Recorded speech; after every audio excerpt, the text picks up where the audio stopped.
This is such an incredible film. Christiana, I have to ask you, the poise, the passion, the determination, the fire in Cabrini, was that all of what drew you to her?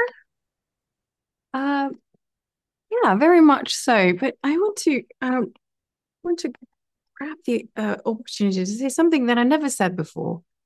I was surrounded by a lot of people on set, everyone, cast and crew, that made my work so wonderful that that was part of it all. I think I realized how beautiful everything was, how uh, thrilling this experience was. And I was even more drawn to the story and the character because I was surrounded by wonderful people who made it so.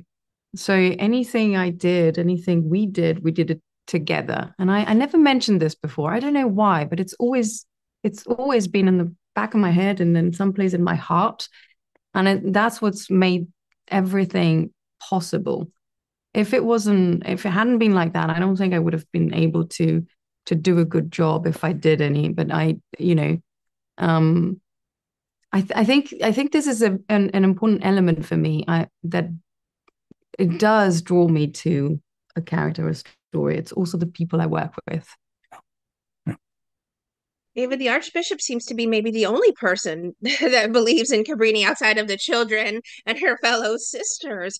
Is it her passion? Is it her poise? Is it her determination for good work that really makes him go to bat for her? Well, it's her relentless annoyance. Um, she just does not give him a break. And but the thing that she's really doing is she's really upsetting the world around him, the world that he relies on to get things done, and they are powerful people that she is upsetting.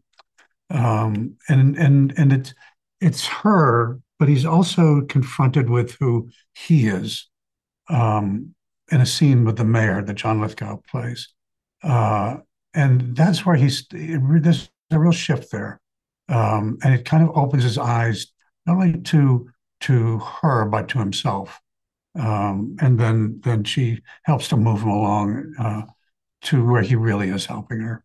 And it's a good thing. Christiana, I think my favorite moments are when you're with the children, when you're watching them bathe and you're sort of cuddling them and really caring for them. What were maybe some of your favorite moments from filming? Are you mentioning actually a very important part of the story? Being with the children. You might remember it when I brushed the little girl's hair. This is actually something that Cabrini did for real. I read it and I wanted to use it because it symbolizes something much bigger than just that act. It's making people feel comfortable and it's a gesture of self-love as well. You teaching someone to love themselves, to take care of themselves. You're not just taking care of them. Um, and I always appreciated the value of those scenes because it seems like nothing is happening, but actually everything is happening in in those moments, and they're probably even more important than the Senate scene where I have a big speech. Yes, of course, it's great for an actor to have a big speech, but those ones, I think they're very precious. So I'm very fond of those as well. Yeah, it's wonderful.